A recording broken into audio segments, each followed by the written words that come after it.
Hola amigos, welcome to Life for Living Well channel. Please subscribe to keep the channel going.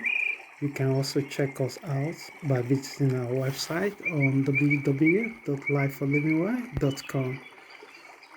Sit down and enjoy the helpful topic for this week.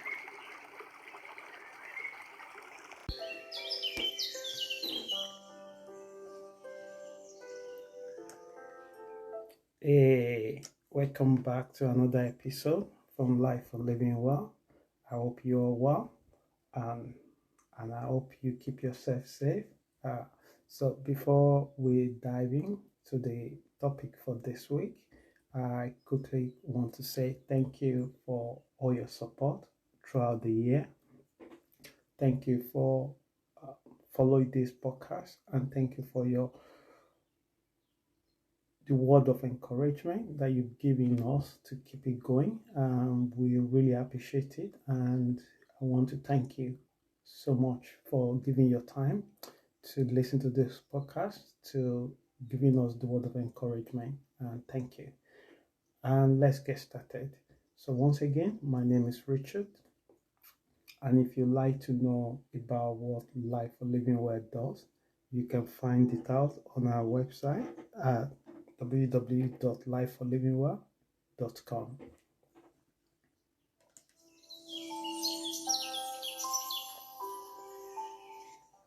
So last week we looked into how to make money.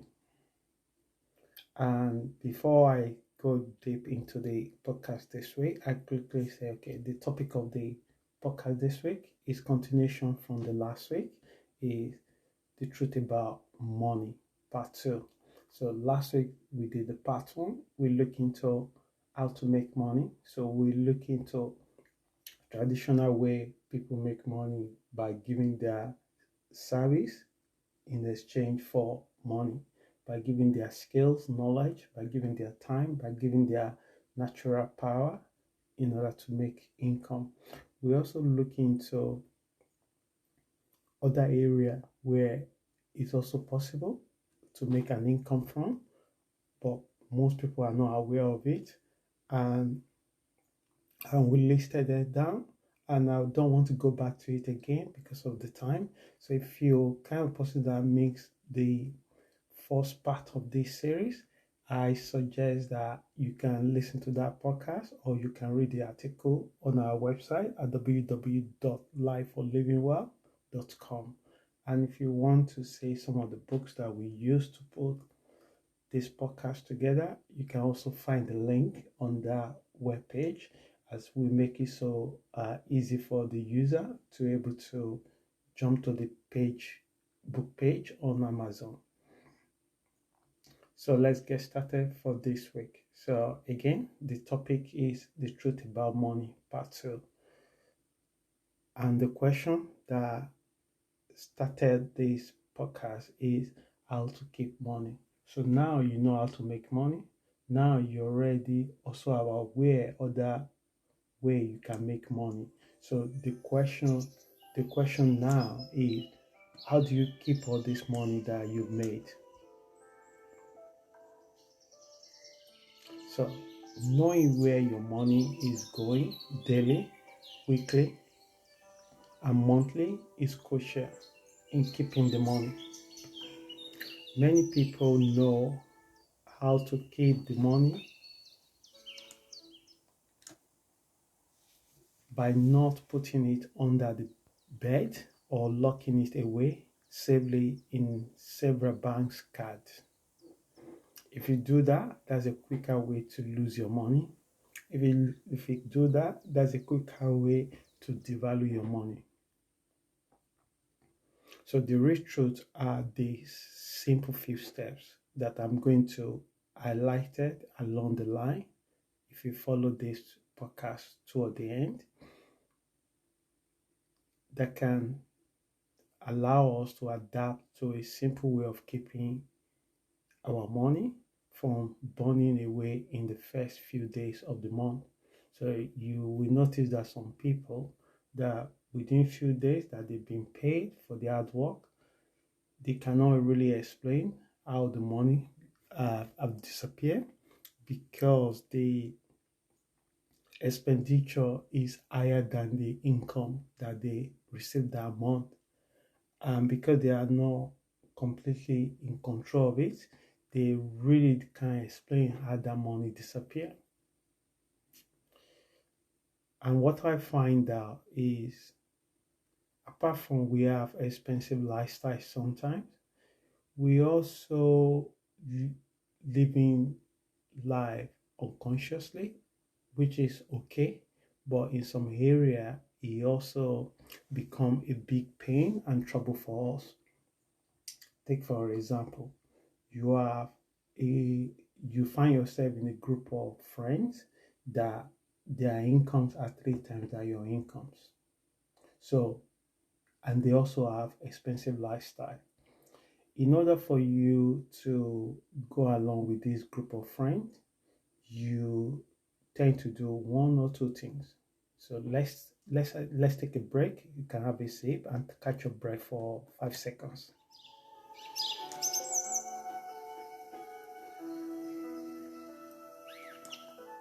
Okay, let's continue. Welcome back. So, in order for you to go along with this group of friends, you overextend yourself by trying to impress people that are not impressed. So what did I mean by this? If your friends kind of group of people you follow that they like to socialize a lot, and meaning that they have to spend more and putting the money into the fuel into the car, you don't have a budget how much you want to spend the month on your car, or for going to the restaurants every 3 days in the week or 2 days in the week, and you have no idea how much you want to spend in a month dining out. So you bound to tap into the money that you could have saved and reinvest it by just spending it. These people are not collecting the money from you, but they're actually helping you to throw it away. So you have to be mindfully knowing what you are doing. Is this what you want to do? And do you have the resources that can support that lifestyle? So sometimes people don't ask this question because the instant gratification they get at that moment is far more important to them than the long time sabotaging that they've been doing to themselves. So you have people, friends like this in your cycle. So be mindful. In another way I've seen with the people that I have coaching and people that I work with is they carry, so especially the people with the different cultures. So with their culture, there's so much entitlement and expectation from their resources, and they have to carry so many things along the line that actually drain their resources. So the best way is to make sure that you are in charge how you spend your money and what you spend it on. You have people also that when they don't have people draining from their resources anyhow, they also buy a very, very big house, expensive than more than their income can avoid. But they want to join the group, the club.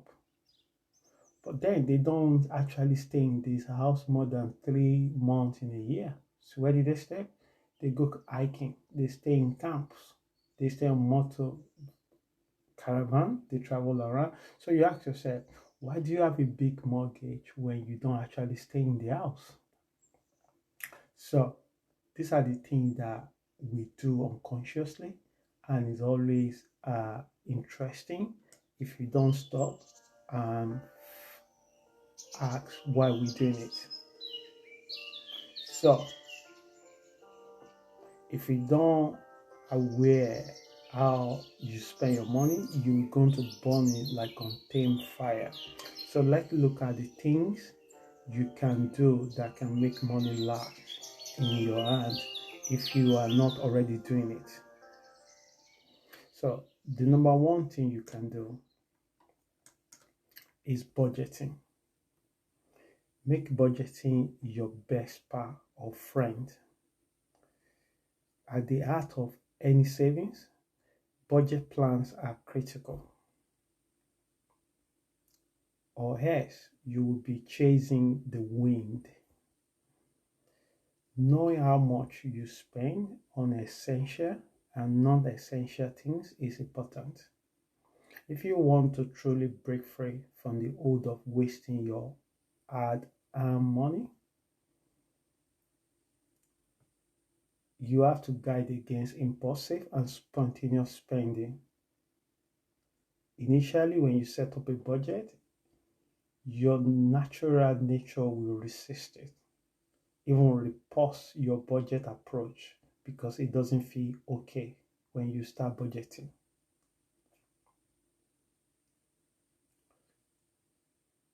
But be persistent because once you stick to it enough, it becomes a part of you and you begin to see the fruit of your labor.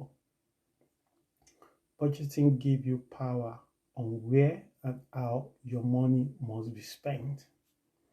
So what will happen is people see other people that are having kind of budgeting in their life, but they also take it to extreme. So they appear more frugal and they don't see joy in that kind of life. And in reality, there is no joy in that kind of life for some people. For some people, they feel happy with it. But like anything in life, if you go to extreme of it, you bound to come out in another way.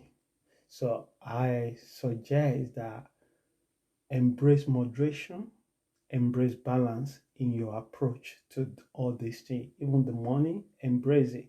Don't make money your end goal.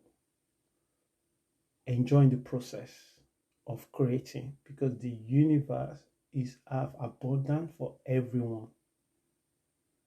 I think Gandhi once said that the universe have abundant for everyone, but it doesn't have the greediness of individual. When one person wants to have all the best of the best of the best of the best to themselves alone.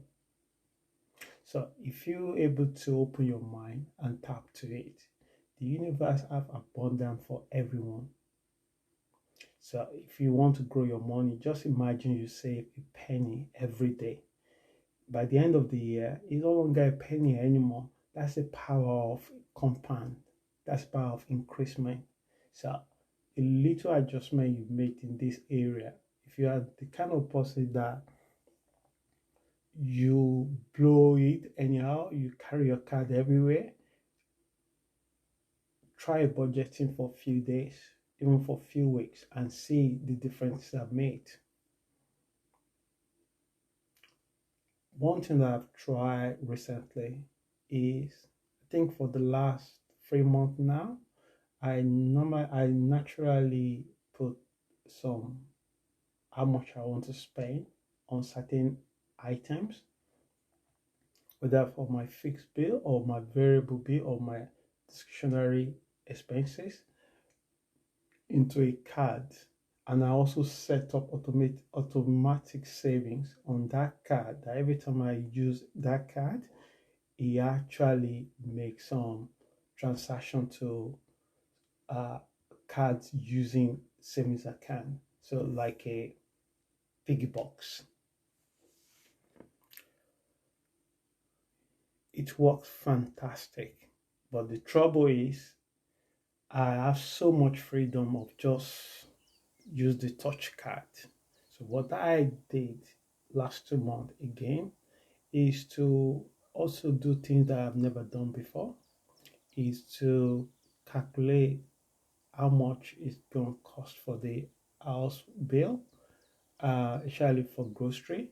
So I took the cash out from the ATM machine, and every time I go to the shopping in the week, I have a budget for that week, and I find out that I'm spending less with the cash in my hand than the card that I carry. So I only just spend two-thirds of what I budget for that month if I only just devoted it to cash. So I suggest that maybe some of your bill you should actually have the cash for it, especially the shopping. Some of the bill you will have to do it automated from your bank as a direct debit. You can't really have a cash for that. But what I'm trying to say is that you feel a bit more different in terms of how you spend that money, because you suddenly you remember how much hour that you have to work to earn that money and how quickly you want to let it go. So that moves us to number 2 on my list. So firstly, catch your breath again and we'll come back in 5 seconds.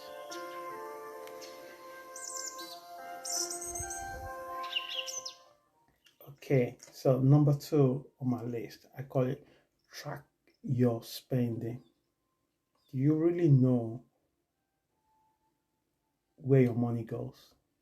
Do you know how you spend this money or what you spend it on?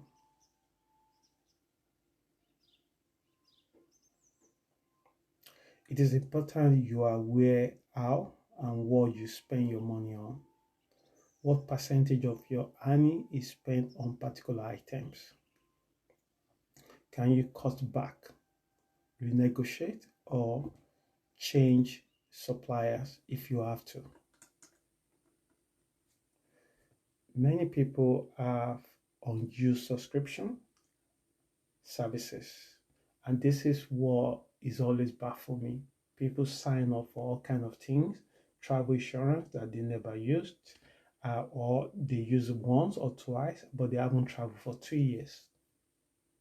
But they're on that. So even if you pay £10 a month, so in 1 year you pay £120, and let's say you just travel twice in that year, you could easily get insurance for £15 or £20 for one trip.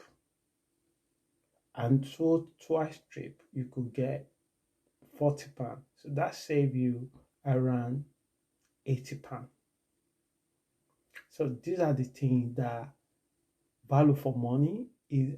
What you are using is a value for money.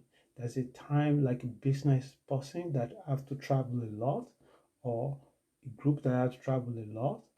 You can understand that long time it save them money. As a family, it save them more money rather than buy individual insurance policy. So only when you start talking to people and say, okay, why do you have this? Why do you pay for this in case I need it? When was the last time you used it? 3 years ago. But you are paying something that you don't use. So these are the things that make us look like we are not smart with our money.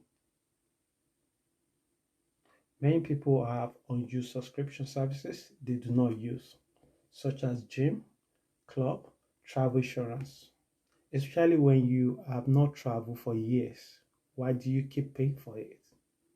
So you have to face, you have to just intentionally, consciously look into your bank statement and see what money coming out for your account. And question it. Can I live without this? Most of the things you can live without them, but it's important that you take care the bill for your house, because if you don't keep paying your mortgage or rent, you're going to be homeless. It's important you're able to pay for eating in your house. If you don't do that, you're going to have some serious health issues. So these are mandatory or fixed bill. You can't really change it, but you can renegotiate with supplier if there is a way to do that within the policy or contract you have.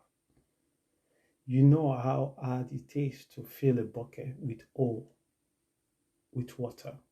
How long does it hold without first fixing the hole in the bucket? The same is your attitude to your money.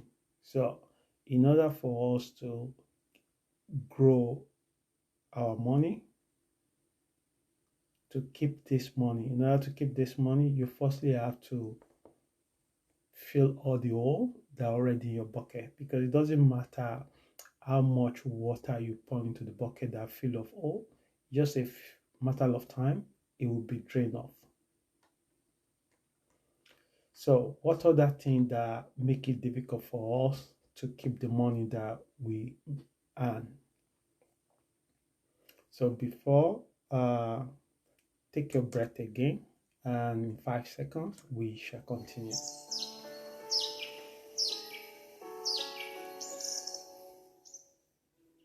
Okay, so the third one on my list, I call it, if you have a debt, pay off your debt. Especially credit card debt with high interest rate, or stock cards that come with crazy interest rates. These make our effort difficult in keeping the money. So make an effort to prioritize paying it off. Do not just pay minimum payment, but try to increase on top of your minimum payment. Try to pay at least 3% if you don't have disposable cash left at the end of the month.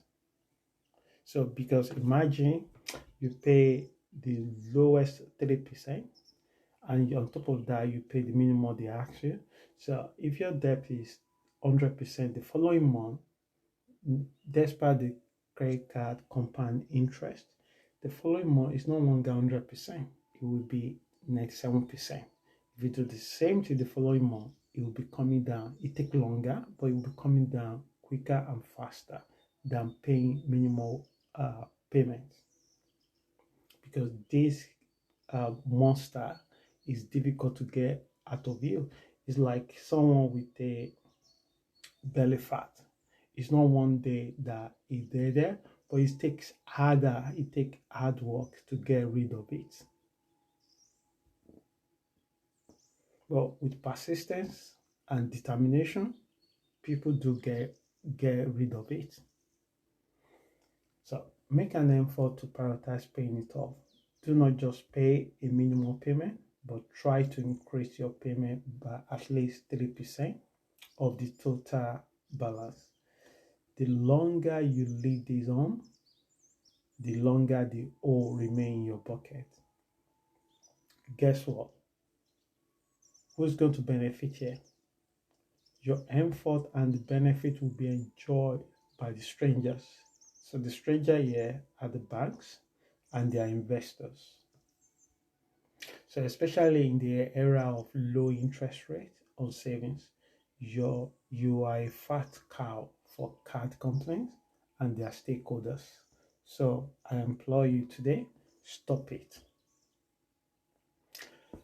And that takes us to number 4, saving account. It is important to open a savings account for your needs, such as emergency, new home, if you are kind of person renting and you want to buy your own home. So you create up a savings account for that. You would like to go on holiday by yourself or with your friend or your family, have a savings account for that.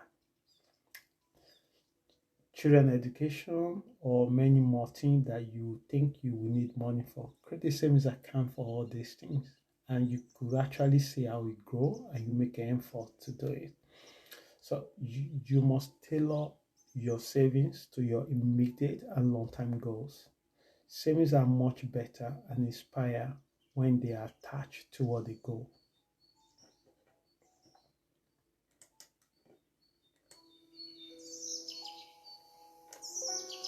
So create those goals and ensure you pay yourself first every time you are paid, either from an income or windfall.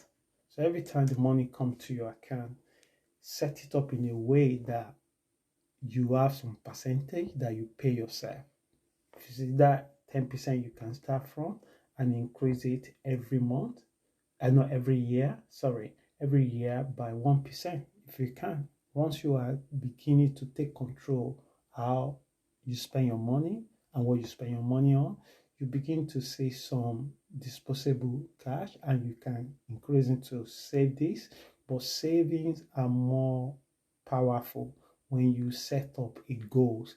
If you're just saving for the sake of saving, you become more paranoid to actually spend this money when you needed to, or invest it when you needed to let it grow.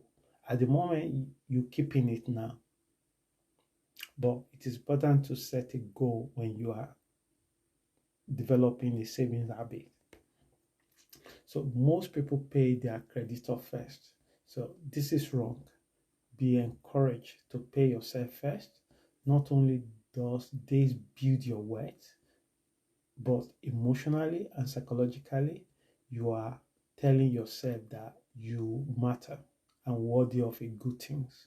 So this will shift something about you, and you begin to pay more attention to your own needs, and then realize that having debt that taking a lot of your resources away is not actually good for you. So in this simple art, paying your debt, taxman and creditor would be an easy and necessary duty to do. That's how our society is built. You create and someone else pays for it, and it goes in cycle. And that takes me to the last point on this particular topic this week. So I call it be in charge of your education. Above all, educate yourself about money. This generation should count themselves as the luckiest in terms of access to information and communication. There was a time when 90% of the world's population could barely write and read. Imagine. There was a time it took 6 months before friends and family could exchange letters. Today, you have no excuse. The most essential resources you need is time. No money, it's time. You have the same time like anybody else. So the question is, how do you use it? So use it wisely to educate yourself in the right way. A person that can read but won't read has no advantage on a person that cannot read. Someone said that. Sadly, like romantic relationship with our emotions, having a healthy relationship with money is an area that is not taught to many people growing up.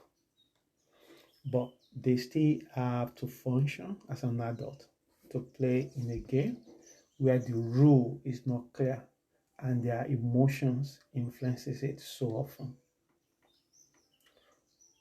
While there are many things linked to money, such as your personality and emotions, being aware of it and managing it much better will make a positive difference in your financial outlook. So seek to know yourself. So we bring this episode to the end, and I will say in the next episode on this topic, the truth about money, we will be examining ways you can grow the money you already kept. So I hope this podcast helps someone. And if you like to see the notes and the material used to put this topic together, you can check it out on our website at www.lifeforlivingwell. Until we meet again next week, please stay safe, and whatever you do, have an amazing one. Thank you. Ciao.